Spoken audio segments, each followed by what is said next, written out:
very good morning to everyone. Am I audible? Good morning again. Welcome to episode 8, Life Skills of Bounce Back Talk series, an initiative by us, the Pathfinders. We are 5 coaches from different locations, different walks of life, having different specializations. And what got us together was the belief that also happens to be a very famous movie quote: with great power comes great responsibility. Let me introduce to you the Pathfinders, beginning with myself, your host for this morning. I am Uzma Golindas, a certified ambition and unambiguity coach. I am extremely passionate about helping people with the issues that stand between them and their success. Being an English language trainer and a personality mentor, I also focus on confidence and communication related matters. A postgraduate from London, I currently live in the UAE. The next Pathfinder is Coach Arif Hussain. He's a certified mindset and performance coach, an author, and a fitness enthusiast and mentor. He's a devoted family man and has been associated with the healthcare industry for 20 years. He guides working professionals between the age of 25 to 45 years to achieve their health and professional goals. The next Pathfinder is Mohammed Saeed, an MBA with over 3 decades of international work experience, a seasoned professional, an author, and a certified Mindshift empowering coach. Saeed is passionate about reaching out and actively engaged in guiding people to overcome their life challenges through Mindshift and transformation. The next, my Pathfinder is the Unblock coach, Hemant Jain. He has been a change management consultant and a trainer with over 18 years of corporate experience. He has worked with large organizations undergoing transformation, focusing on the people side of change. Many working professionals find themselves stuck within glass walls and glass ceiling, and through his coaching, Hemant helps them go higher and further in life and career. The final Pathfinder for today is Jyotika Shetty. Coach Jyotika is a strategic life coach, international author, certified trainer, and an image consultant, helping people achieve their next level performance. She holds an MBA from Manchester Business School and an experience of over 20 years in corporate banking and entrepreneurship. Today, we are here to talk about life skills. We are so focused on our professional choices, and that naturally leads to focusing on and pursuing a professional qualification. And that is a given. We all have to do that. But in the bargain, we completely lose touch with reality and the ups and downs of life that no one is immune to. And these very real ups and downs require a whole different set of skills that we need to imbibe in us, mostly consciously, so that we are able to handle the transitions of situations, emotions, and even physical environments smoothly. Alas, that never really happens, not in most of the cases. And today we wish to highlight the need to do just that, because such skills are not part of our academic training. To begin this interesting and important discussion, let me start with the skill that we cannot do without, something we use all the time, we are using even now. That's our communication skills. We learn to speak since we are in our babyhood, and our vocabulary, awareness about language keeps going higher from there. It is often said that a couple of years are probably enough to learn a new language. But even a lifetime doesn't seem enough to learn how to speak to others if the person doesn't wish to learn that themselves. Communication has always been an essential part of all our lives. Knowingly, unknowingly, it has been there, used by us, and this has been the case for centuries. Despite being such a crucial and basic skill, we seem to take it for granted, not granting it the respect that it deserves. Talking to people allows us to establish a connection with them and also aids in exchange of information and gets us the help we may require, right? From making acquaintances to finding the right person for you, communication rules the process.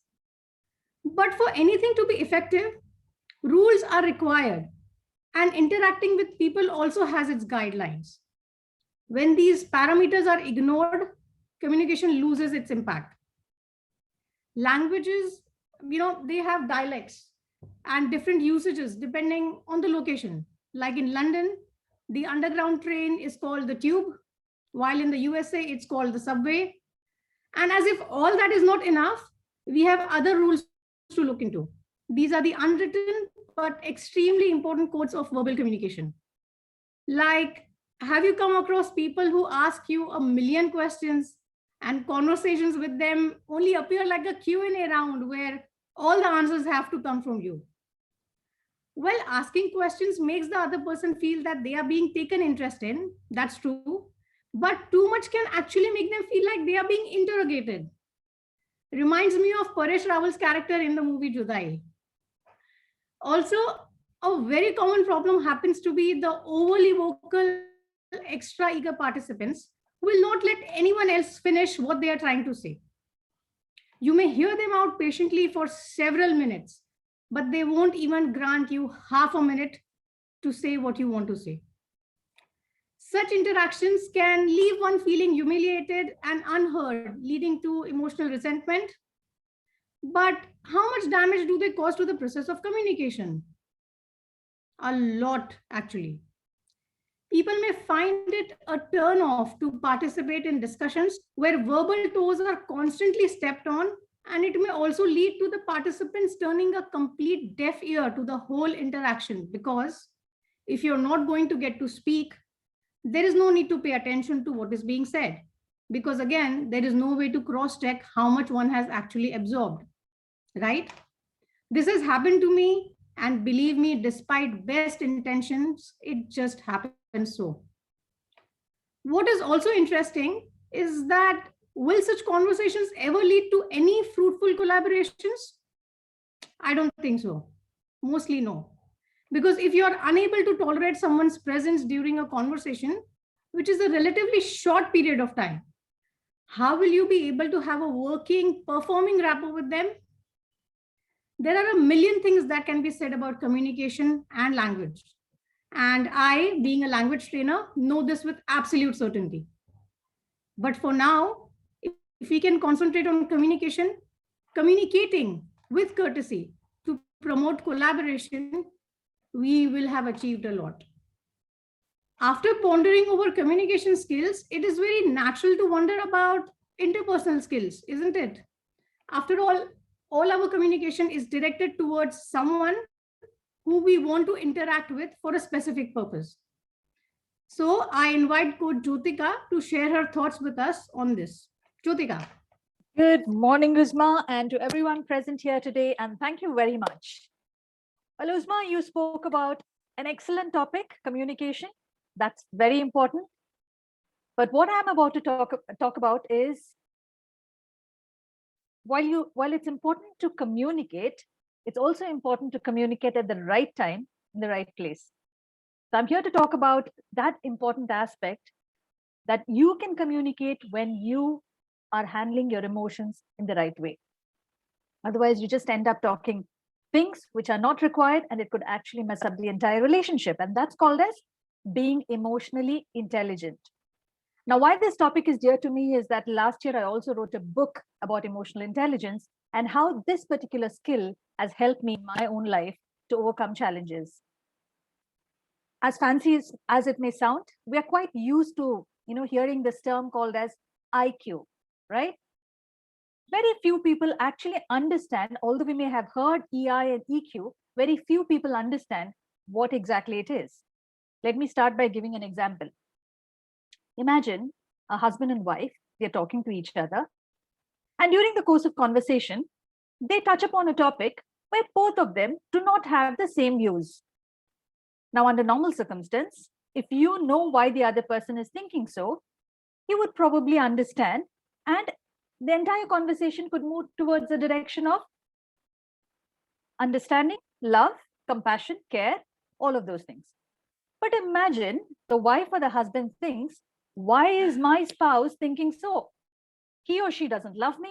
This is what they behave like. This is always, I'm always, he always behaves like that with me. All of that could actually lead to devastating situation or, completely different direction.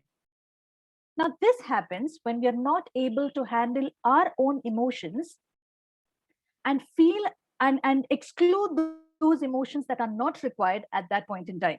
This is called as being not emotionally intelligent. So emotional intelligence is understanding your own emotions. Why are you feeling the way you're feeling? And also understanding the other person's emotions of why they're feeling the way they are feeling. So in a nutshell, creating that awareness around you, being aware of your emotions, and directing it in a way that will help you progress rather than go down the drain. Now, this is not only important in personal life, but also in professional scenario. Before I touch upon the professional scenario, let me give you an analogy. Now, have you seen an iceberg? I mean, at least in the pictures we've seen. Titanic is the last I saw, but I think that's it. That's where you see the iceberg. At least I saw the iceberg. Now, the iceberg, what is visible to the eyes, is 1/3 or even a small portion above the surface, or above the sea, above the water. Now, the actual iceberg, if you actually look at it, there's a huge iceberg that's lying below the sea. And this clearly can be applied to the opportunities that are lying or you face in your life. COVID situation, for example, all of them, yes, we've all been affected, no doubt about it. But how many of us have actually taken this or also seen opportunities that are lying amongst these challenges? You see, Zoom that we are talking, sitting here, is one of those opportunities that the world saw. And a lot of our life, a major portion of our life is lying in Zoom now. I mean, I can say that Zoom is my second home. So this is the opportunity that the world saw. Now, how much opportunity did we see in our world depends on how we have actually taken this whole situation and the perspective that we have applied here. Now, the iceberg that is below the surface or below the sea is the opportunity that lies most of the time in our life. Apply this to your own life. And the actual thing, what is visible to your eyes, is the challenge that is visible to the eyes. But we can see those opportunities only when we are able to see. Yes, absolutely great. Thank you very much for that. Now, if you actually look at it and you're able to bring in that perspective, you can actually see the opportunities that are lying beneath the surface, the sea. And this is possible when you shift your perspective of how you look at things, for which you need to be emotionally intelligent. Now, talking about the professional aspect, imagine you have a boss or a colleague who's constantly nagging you or is probably not the way you think. Are you going to end up fighting with them? It's definitely not going to help you in your career, right? So some way you have to manage it in a better way. You would be surprised to know that there's an organization called Career Builder. And it's a pretty old research that was done. There was a survey that was conducted in the year 2011 amongst 2,600 hiring professionals.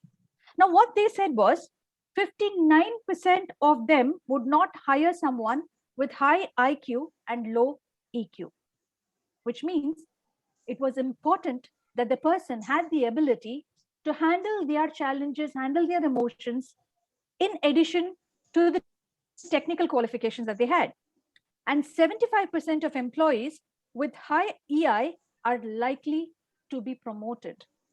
So you stand a better chance when you're able to conduct yourself in a good way in an organization. Now, let me give another example. Mark Murphy, he's a leadership guru actually. Now, he also wrote a couple of books, which are very famous. Now, he conducted a survey on 20,000 new employees who were hired. And he found out that 48% of them failed within the first 18 months. And why did they fail? 89% of the time was because of their attitude, and only 11% was due to their lack of skill, which means when you're emotionally intelligent, when you're able to handle yourself better, you develop great attitude, you will be able to manage stress, and you'll also be able to make good decisions in your life. How many of them actually end up doing this? We see a lot of divorces, we see a lot of misunderstandings, failed relationships. If you actually look at it, it is only because of we have not been able to handle the things, or at least the most of the time, it's because we've not been able to handle the matter in a pragmatic manner, in a much more rational manner. Last but not the least, I would like to leave this entire conversation now with one small, one small message that was given by Professor Koti from University of Toronto. And what he said was, people who are emotionally intelligent don't remove all emotions from their decision making. They remove emotions that have nothing to do with the decision. And if we are able to remove those unwanted emotions from it's not bad to be emotional, right? We are human beings, and emotion is our basic fundamental of our characteristics or our personality. But what is important is to remove those unwanted emotions out of the entire equation, and you're able to manage your professional life, your personal life, and your life in totality with great results. So if you're seeking success, it's not only the certificate that you should be running behind, but managing your relationship, managing your own emotions, and managing the emotions of the people that you're interacting with. That is extremely important for your success. Over to you, Uzma. Thank you for that, Jyotika. I'm in complete agreement. During my university days, I always heard that IQ is going to be a criterion of the bygone era, and EQ was supposedly everything. And looks like that's coming true already. So when we interact with people, we are absolutely overwhelmed with joy, or at least overwhelmed, because sometimes interactions are complex situations. We find out things about others, about ourselves, and various decisions to make and whatnot. So now I think we should have Coach Hemant so that we can hear from him what he thinks about critical thinking and decision making. Hemant, over to you. Thank you, Coach Uzma. I think, therefore I am. I'm sure we have all heard about that. I think, on a very serious note, thinking as a skill is something which has kind of been left out of our education system for reasons I fail to understand. Our thinking process, the way it has been developed by the education system, has been kind of restricted to, in the early stages in math, 1 + 1 is 2 and 7 multiplied by 3 is 21 and so forth. It was very, very mathematical. The questions and the answers were already taught to us. So basically no thinking was required. We already knew what we were looking for. We were taught some processes to follow to arrive at answers and to arrive at solutions. When it came to all other subjects, we just learned stuff by heart. The thinking was not really encouraged. I see a little bit of that being done in our education, the modified or the changed education system of today. But we went through a time where, or at least I went through a time where thinking was not the top priority, learning was. Growing up, even in professional college, etc., thinking was encouraged, but I think they forgot that we did not know how to think. The process of thinking an original thought, an original idea, or going through getting a case and trying to figure out a solution without following a set pattern or an already established pattern. That's what thinking is, and not following something which you have already been taught. That's not original thought, and that's where we have been lacking. I think what has also happened is most of us engage in asking a lot of questions. What will happen if I do this? What will happen if I don't do this?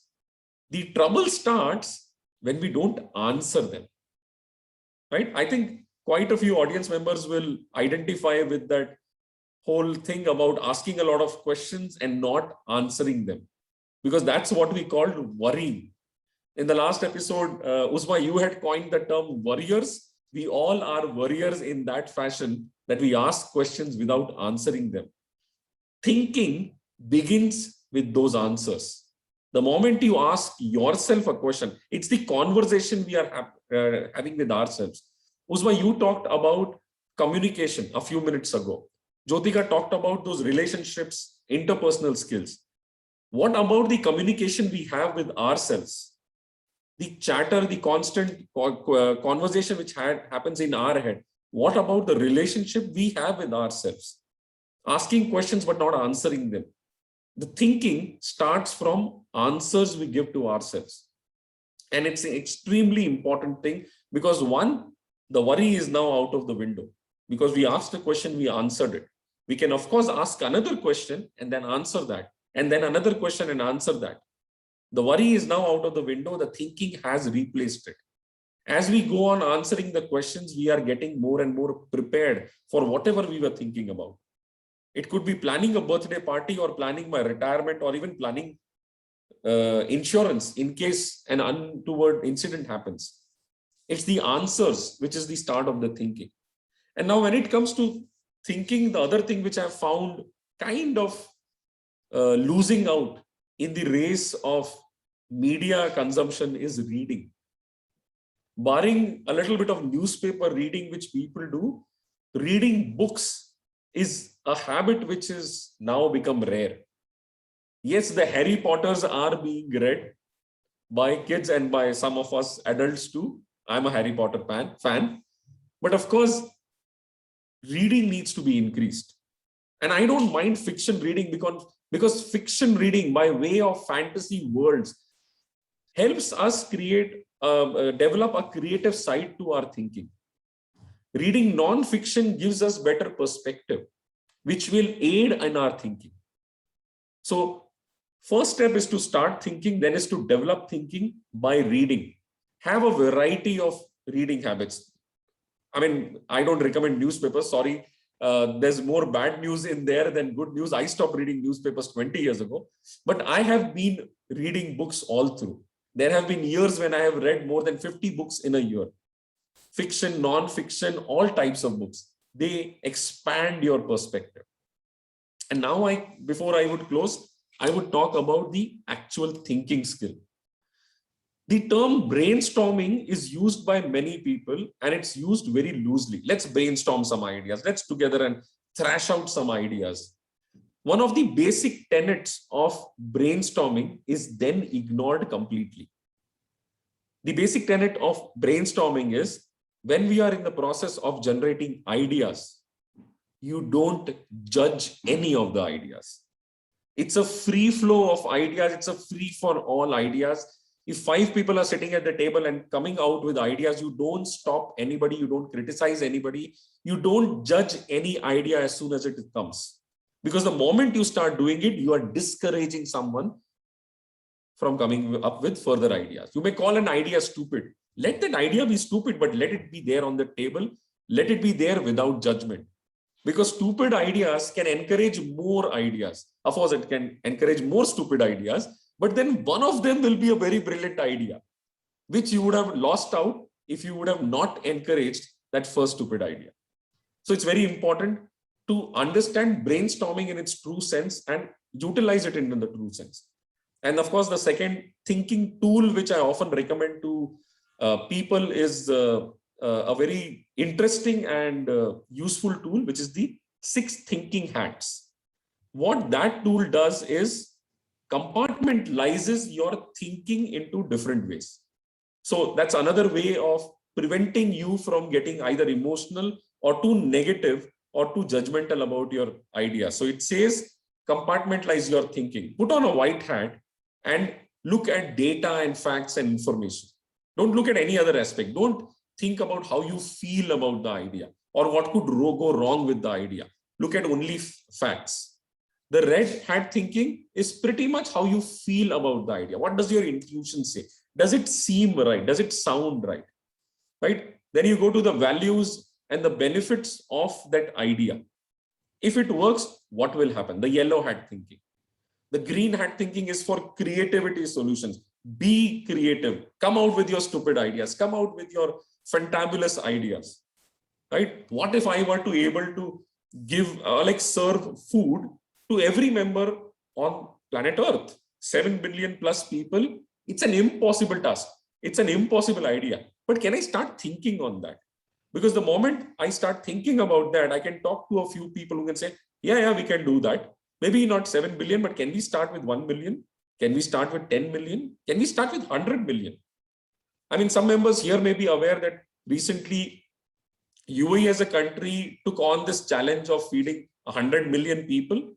They seeked donations and they went far above 100 million in getting donations. And now they plan to feed about 200 million plus people. Somebody thought of an idea and then it was taken up. The blue hat is about the process. Now you get into the details. And if we were to take this idea up, how will we go through it? What will be the next steps? What will be the action plans? And then finally, you bring in the black hat. What will go wrong? Why this idea will not work? What is the worst that can happen if this idea is brought into play? Now, by compartmentalize your thinking, if you're working in a group or even when you're working alone, you give yourself freedom to think in a particular direction. And once you have that freedom, then you can go all out and think. And then, of course, you're looking at all the perspectives. So each one of you in the audience and those who are looking at the Facebook Live or those who are even looking at our YouTube videos, make sure you start thinking, answer the questions you are asking yourself and think. That's a life skill without which you can't live. Over to you, Usman. Thanks, Hemant. That really was thoughtful, and I'm sure the audiences are already thinking. Please let us know what you're thinking in the chat box. And I hope, Hemant, that your talk provokes people enough to start reading again. Okay. We have discussed communication, interpersonal skills, thinking. Now is the time to jump into some real life, hardcore, everyday stuff without which life cannot move on. I know you're a bit curious to know what these skills are, so I ask Coach Saeed to share with us his thoughts on this subject. Over to you, Saeed. Yeah, thank you, Usman. Good morning, ladies and gentlemen. Yes, I mean, the people who spoke before me, I think they presented very interesting perspectives. And life skill, simply put, these are the skills required for everyone to manage themselves, to lead a successful life, and also to avoid embarrassments. When I say that, I mean, I will explain what it is like. But in general, you know, there are different kind of skills that you'll be needing at different stages of life. Some as a student, they're different as a professional. And some skills you need as a spouse, some you need as a parent. These are all different things at different stages of life. However, there are certain things that you need at all stages of life. These are the basic things that you need, and having these skills will make your life easier and better. So, broadly speaking, I would put skills into two categories. One, the skill that you need to deal with the external world. And the two, these are the skills that really matters to you, that is at an individual level, a personal level. So when I say skill at external, to deal with external world, the skill that you need, like technical skills, trade skills, ability to speak like the speaker, before we emphasized on that, interpersonal, behavioral skills, and various other skills that you need to be successful as a professional. Right? And this part is largely organized, and it is institutionalized, and people can seek these skills in a planned and programmed manner. While the other skills, which is a major part, according to me, is not at all focused. And these are the fundamental requirements, yet it is largely neglected. These skills that you need on a daily basis, and they don't find place in our education system, definitely not in our continent. And even in workplaces, they are largely neglected. So what I mean by these fundamental skills, that is the hands-on experience on just about anything.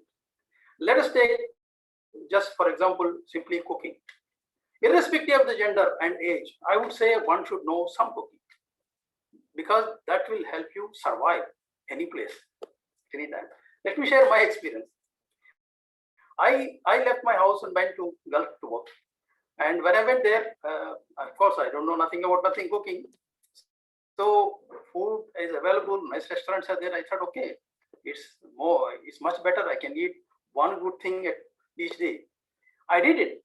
I did it for a couple of weeks. The only thing is I ended up in a hospital with a bad stomach. Okay, I was there in 5 days. Then everybody said, no, you should cook. Yes, I need to cook, but I don't know nothing about cooking. So that's when I spent a lot of time talking to my mom how to cook. And all that I did was I cooked a bowl of rice and a bowl of dal. And these things was like, when I ate that, it is like I'm eating something from the heaven because I cooked it.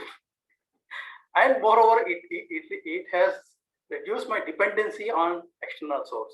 I don't have to go to anybody to do that. So this kind of independence, that is the first time I felt, okay, I can cook now. I can be on my own. I can do this thing by myself. I don't have to depend on something else. So that was a fantastic revelation for me. Like that, there are so many other things that people should know. That's what I feel. Like cooking, fixing things, basic repairs, at home, and sewing maybe, fix a button on your coat or anything like that. Cleaning, buying, if you go out, I don't know how many of you experience, but because I have young adults as children, when I go out with them, let's say I go to vegetable market, they don't know many of the vegetables. He can't name them. You don't know what it is. Forget about leaves. He cannot differentiate the leaves at all. And this is, when they go out to survive on their own, I think these things will deprive them of many of the living in a comfort, because they will again depend on some other things, and also things like organizing. Organize your bookshelf. Do some. These are the basic things that you need to be knowing right from childhood, which eventually will help you when you grow up and become a professional. If you are able to organize your bookshelf as a child and as at home, tomorrow when you are at work, your desk will be, you can expect it to be clean. You see, this is how it builds up. So kids today, they don't know the difference between a banyan tree and a mango tree. This is not a very good situation. It's good to be as a joke, but it's not a good situation when you go out there and live in real life. So you need to be knowing these things. You need to be knowing, because let me share another funny incident happened with me. I had a guest staying with me for some days when I was working in Gulf.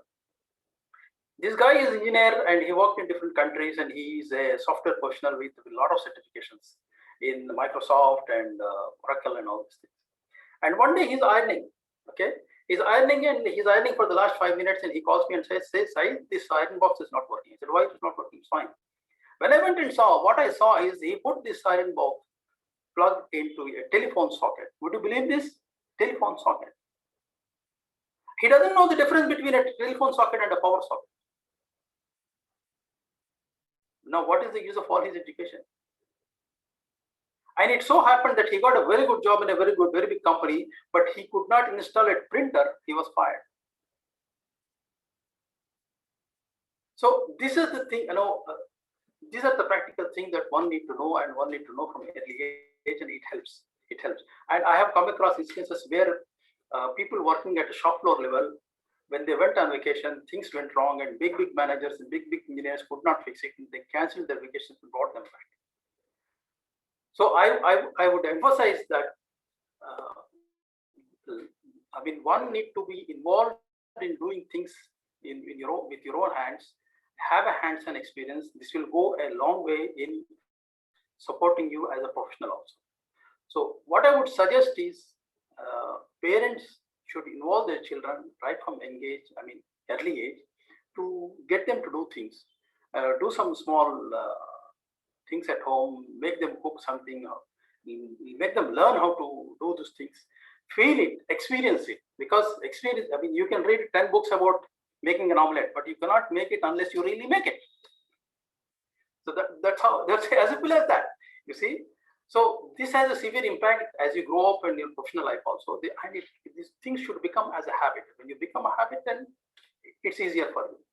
So apart from getting all those professional and all those things, I would suggest that it is also a very effective way of, when you do these things, it's also a very effective way of family bonding, building a team spirit, and kind of, all these things, it will come as a package when we get involved children in doing these things and make them a complete man, as they say. So having said that, over to you, Uzma. Thank you so much for that, Saeed. I couldn't agree more with you. But you said that there are kids these days who have problems differentiating between mango tree and banyan tree. Well, there's a very quick way to do that. On banyan tree, you find female ghosts. I mean, they say churel rehti hai uspe, right? So that's the easiest way, the easiest hack to differentiate between the two trees. So yeah, if we wish life to be smooth, better, and if we desire to be self-reliant, it will come not just if we attain financial freedom, but we'll have to know these basic skills too, just as Saeed said, to be truly independent. So after being good at communicating, having developed all the handy skills, dealing with the intricacies of interpersonal relationships, and learning how to think a little bit today, let us dive into some mindset skills that are absolutely useful even in our everyday lives. But somehow they do not get as much attention, probably because their usefulness can only be experienced. So I asked Coach Arif to take us through those skills and share his experience. Arif? Thanks, Uzma. And good morning, everyone. So I was amazed to see when Saeed was speaking about that telephone socket story, right? And I realized that people are running and working to become specialists, and they don't want to become, jack of all trades, maybe. But change is the only constant in life, as you know. So how do we adapt to this ever-changing world becomes one, it has become the biggest challenge. So adaptability is defined as the ability to adjust to new or change conditions quickly without experiencing stress or negative emotions. Whenever there is a change in the outer environment, a lot of time is wasted in thinking about the past, even if people were not very happy in the past too. So some people adapt to changes quickly and get results quickly. Those people are high on demand in jobs and in the society as well.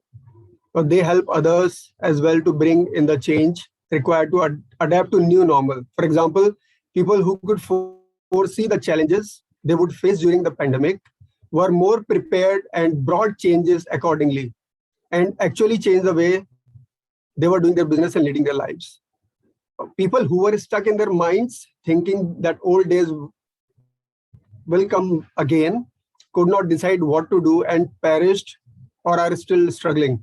That means adaptive people are visionaries too. They can foresee the future. People who are unemployed struggles for getting good jobs, and who get jobs live in fear of losing it. Where will the confidence come from then? So it will come from having more than required skills, doing more than required. And then you won't have to praise your bosses unnecessarily or laugh at their jokes even when you don't want to. So this is just my personal opinion and not any suggestion. Everyone should have at least one such skill, whether a passion or a hobby, which you can earn from in times of need. For example, cooking good food, which is always in demand. Basic, maybe servicing of vehicles, or music, dance, or yoga, which is trending now, or just travel and photography. Maybe you can teach others how to use social media and apps. So these skills can even help if one is not literate or maybe stuck in homemaking for years. We don't know when the time would change. So remaining prepared will keep you away from any kind of distress. And not just earn, but also know how to manage your money well. Watch our previous video on money management if you have not seen yet. Now, the idea is to be aware of yourself and your environment. best kind of adaptability is being prepared even before the time comes. One way of learning life skills is to go and stay alone at some place where you don't know anybody. Like some of our coaches had. In fact, I got an opportunity to do that, and I learned in 2-3 years what I could not in my entire career. When we are at home or with friends, we show anger at the first instant. But can you do that with strangers at a new place? We love to tag people with negativity very easily. For example, Delhiites are stereotyped for using the names of their powerful connects. मेरे चाचा minister है, मेरा भाई police में है, etc. No, I do not generalize. All kinds of people are there in such big cities, but just assume if there are some people who do that. Same people will learn how to tackle a situation when in new place without bringing those names in conversation. Why? Because you are alone.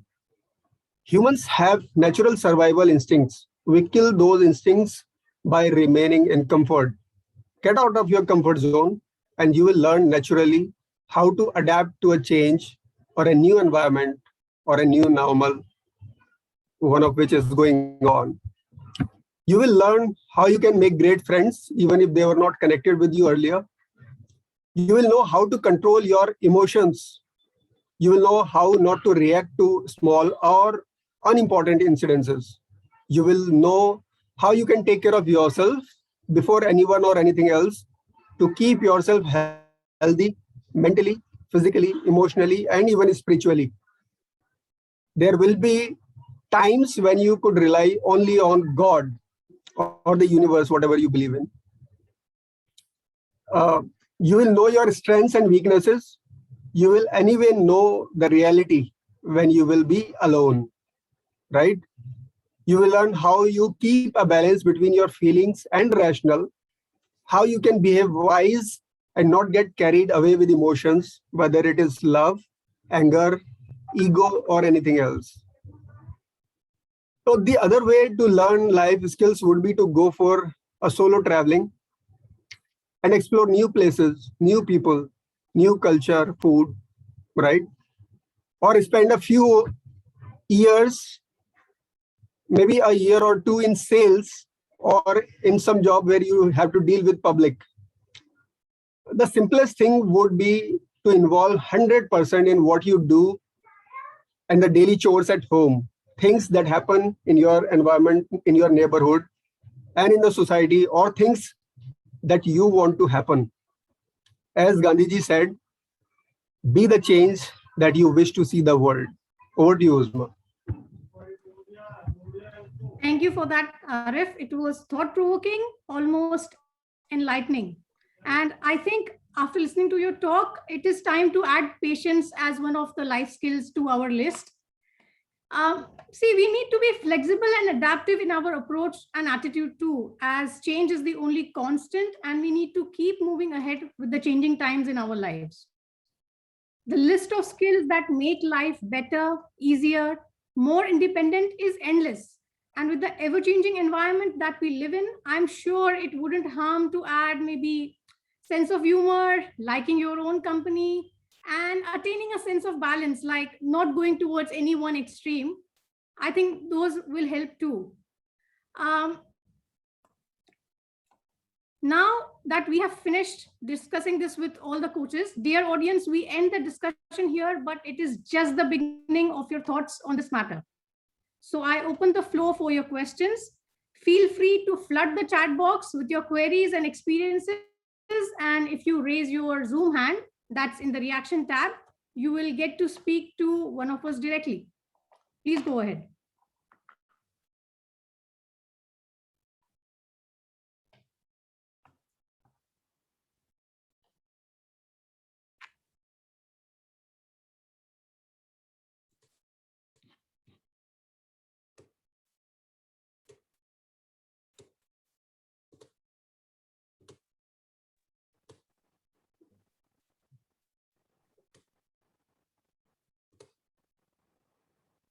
Probably take a picture. Yes, Mr. Yasin. Good morning. Morning. How are you? Thank you for all very, very interesting. We always learn something, only small word or small approach that even all our experience, sometimes we miss things that you guys, if each one brings something, which I love it. And one thing that I didn't hear is the word listening. You know, we are talking about communications, but we didn't talk about listening. And I think this is maybe, for me, it's maybe the number one before communications. And the rest, of course, emotions and the rest, I agree totally. And I like Jyotika approach, because I have a book that I want to write, and I will use a lot of things that you are talking about. So I will share that. And thank you for all. This is what I want to say. What do you think? Mr. Yasin, since I spoke about communication, I would like to take that along with any other coaches that would want to participate. Communication does include listening because it is one of the skills. That is how you communicate. Communication is a two-way process. So unless you listen, you will not be able to respond or talk. And if the communication is initiated in a way that talking goes first, the response has to come and you'll have to listen to the response. So listening is an inherent part of communication. It cannot happen that you just keep talking and no one is listening. So that's by default, it goes into that. Yeah, and Yasin, I'm just for the benefit of the audience. One reason why we did not focus on listening today was that any conversation you have on conversation, listening is pretty much the first thing which comes up. As you rightly said, it's the foundation for any communication. What we tried to do today was touch upon certain topics which are not the commonly talked about ones. Yeah. So listening is kind of a de facto, it's always there. So we try to focus on things which are kind of left out, which are given second priority. So let's highlight those. We cannot educate people. We strongly believe that we don't have it in ourselves to go out and educate people on all the stuff we have talked about. What we can do is give a gentle nudge and a gentle push in the right direction. And then people are intelligent and matured enough to explore those subjects further and take on further learning. I think with this COVID, it is a chance.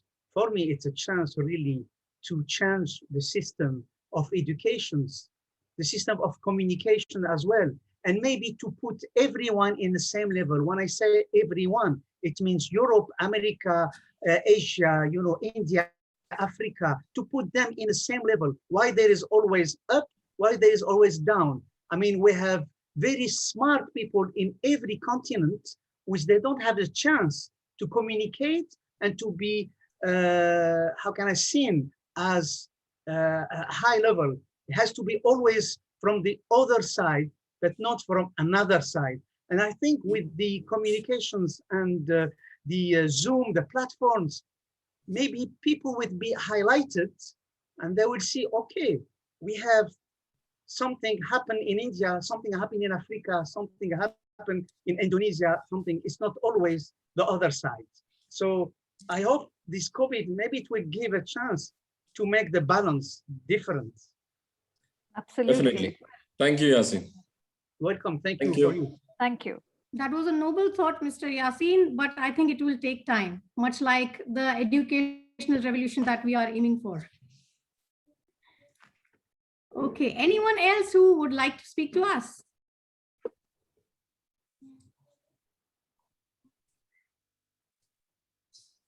Galal, Okay, show of hands, anybody on video? I'm just looking through all the Yeah. Galal, we did read your comment where your mom said that you have 2 ears and 1 mouth. So you would listen rather than speak, or you would listen twice as much as you speak. I think Wonderful Galal, thought. Yeah, she told me that over 60 years ago. Okay. I'm sure your wife is one lucky lady, Galal.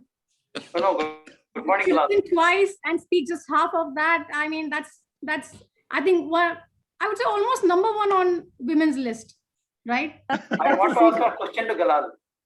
You said You posted something about Aristotle. Is it Aristotle or your wife? You're going to get me into trouble, Saeed. I'm sorry I came in late and I heard you guys talking about is it cooking? Because I'm an honorary chef, even though I can only do eggs by the Egyptian Chefs Association. And I came out as a chef in many tikka. I'm Mr. Spicy, chicken tikka, many things like that. Yeah. Galal, the It's thing about cooking is that if you know that skill, of course, it will allow you to survive outside, but at the same time, irrespective of the gender, it will help you survive with your own spouse. now I learned we used to have a maid for 12 years and we discovered that she was robbing us. So for the past 3 months now, I've been learning to serve my breakfast in bed to my wife.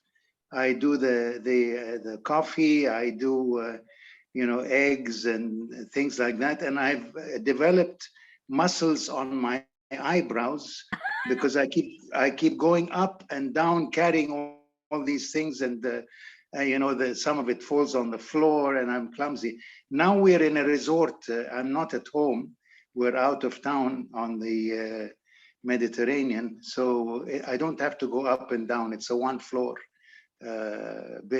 chalets. So Enjoy your time. That's really Those sweet. are great life Galal, skills. I'd love to tell you about, of course, now I'm 77 and she's 70. it's okay. You don't need to tell us. One.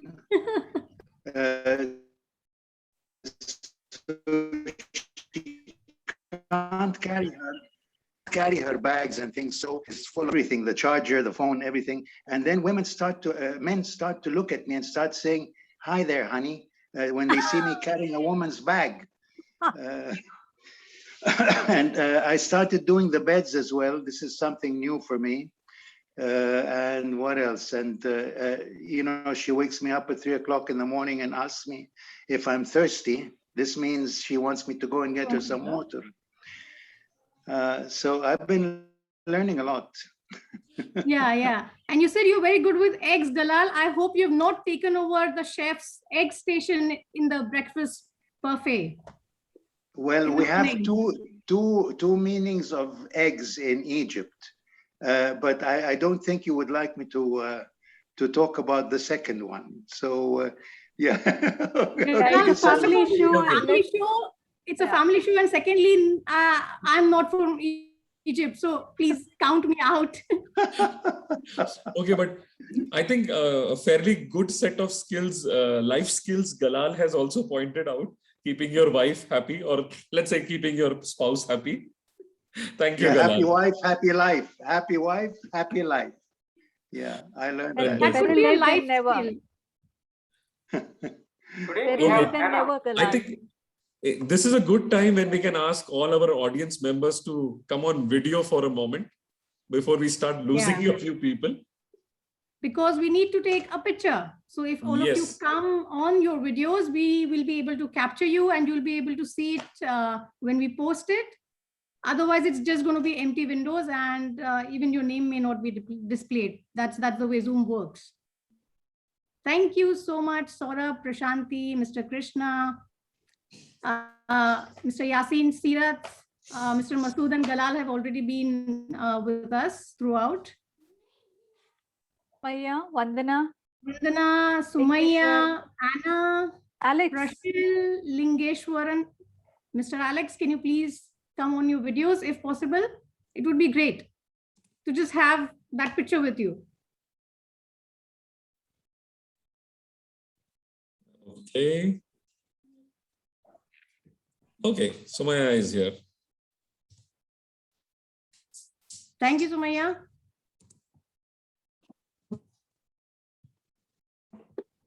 Thank you, Vandana Okay, and Alex. Alex and Vandana are also here. Fantastic. Okay, let me take the picture.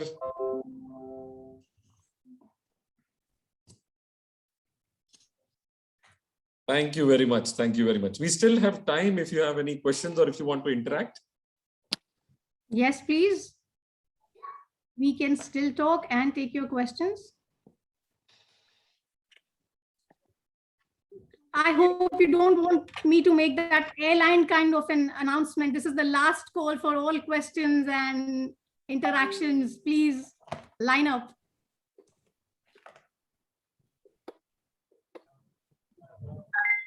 Oh, looks like we have one satisfied Vandana. and happy audience. Yes, just a second. Vandana, sorry, I didn't see your hand going up.